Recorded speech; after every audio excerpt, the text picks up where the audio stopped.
Dans cette vidéo, on va voir ensemble comment configurer le plugin AliDropship pour WooCommerce. Alors dans un premier temps, on va aller ici sur notre menu AliDropship où on clique et on arrive donc sur notre menu qui est vraiment propre à notre plugin. On va aller sur AliExpress, Settings. Alors Settings c'est paramétrage en anglais, on clique et on va avoir un menu relativement simple à comprendre. Donc là tu vois qu'on n'a pas grand chose à paramétrer, c'est assez simple. Ici, on va mettre notre numéro de téléphone. Alors si on est en France, on met 33 et on va mettre donc par exemple 01 23 45 67 89. Ça c'est notre numéro de téléphone.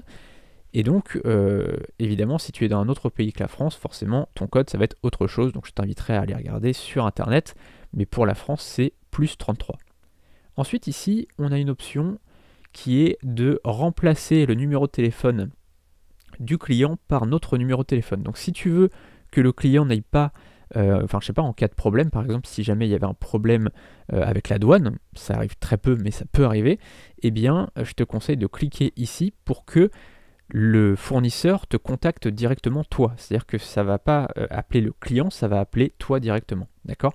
Donc ça, c'est un conseil que je te donne, c'est de cliquer ici, parce que si jamais il y avait un problème, ce qui arrive très peu encore une fois, mais ça peut arriver, eh bien, ils appelleront ton numéro qui est ici et non pas le numéro du client. Ici tu vois un petit message, donc Custom Note for Supplier, donc c'est un petit message, on l'a vu dans la formation, dropshipping, qui est de préciser aux fournisseurs de ne pas mettre de facture, donc invoice, et de ne pas mettre de promo materials, donc de petites brochures, de petits flyers, etc. Alors moi ce que je te conseille, c'est de mettre aussi ce texte en chinois. D'accord? Donc là, on a le texte en anglais. On va aller sur Google Traduction et on va le mettre en anglais ici. Et ici, on va choisir chinois. Alors, chinois.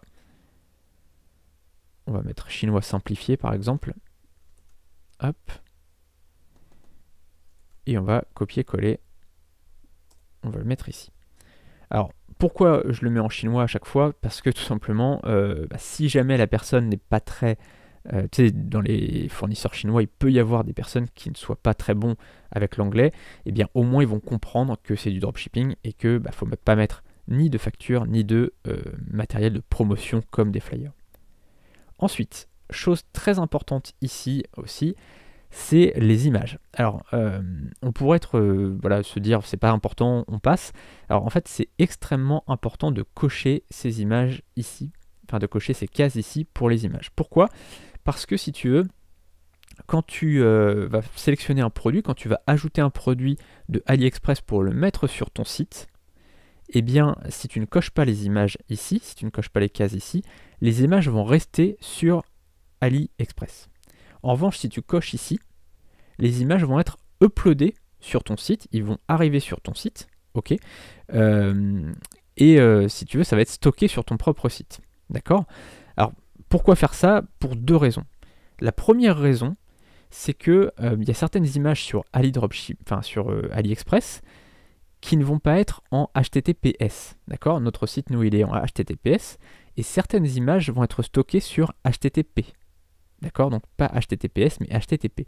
Du coup, ça peut poser un problème au niveau de la sécurité de notre site, tout simplement parce que notre site sera considéré comme un site HTTP étant donné qu'il y a des images qui viendront d'un site HTTP. Et donc Stripe ou PayPal peut considérer qu'au niveau de la sécurité, on n'est pas sur un site HTTPS. Et Google aussi peut considérer que notre site n'est pas un site qui est sécurisé. D'accord? Donc ça peut poser un problème par rapport à ça. Ça arrivera rarement puisque la plupart des images sont stockées en HTTPS, mais ça peut arriver. Là au moins on n'a pas le problème puisque les images viendront de AliExpress, elles seront stockées sur notre site, sur notre hébergement, et donc au moins on est tranquille avec ça, on n'a pas de problème puisque les images elles sont vraiment stockées sur notre site et donc en HTTPS. Ça c'est la première chose, ça peut être important au niveau de Google et au niveau des passerelles de paiement comme Stripe et PayPal. Ensuite, la deuxième chose, c'est que si jamais une image est supprimée sur AliExpress, imaginons, je sais pas, il y a une image qui bug sur AliExpress, et bien si elle est supprimée à un moment donné, enfin si, je sais pas, il y a un produit qui change ou tout simplement le fournisseur décide de changer la photo, d'accord?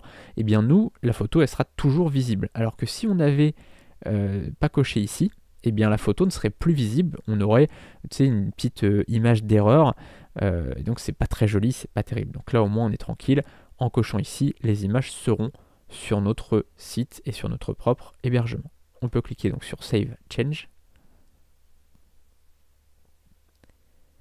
Ici, on ne va pas avoir besoin de changer quoi que ce soit, on va laisser comme ça, mais après si tu veux cocher différentes choses, tu es libre de cocher, hein, tu vois. Donc tu peux par exemple cocher ça, c'est en fonction de toi, hein, c'est vraiment, moi personnellement, je laisse comme ça. Et ici, une chose intéressante, on en reparlera peut-être si ça t'intéresse dans la suite de cette formation, c'est du cashback. Alors le cashback, qu'est-ce que c'est? Tu sais, quand tu fais un achat sur internet, parfois tu as du cashback, c'est-à-dire que tu achètes par exemple un produit 100 €, et bien tu peux avoir un cashback de 4% par exemple, et donc ça te fait 4 € de cashback, et donc tu vas pouvoir utiliser cet argent pour ta prochaine commande. Et bien AliExpress, ils ont un système comme ça de cashback lié à l'affiliation. D'accord? Et donc, tu peux, alors j'en reparlerai un peu plus profondément, je pense que je ferai une vidéo là-dessus si ça t'intéresse. Tu me diras, voilà, si ça c'est quelque chose qui peut t'intéresser.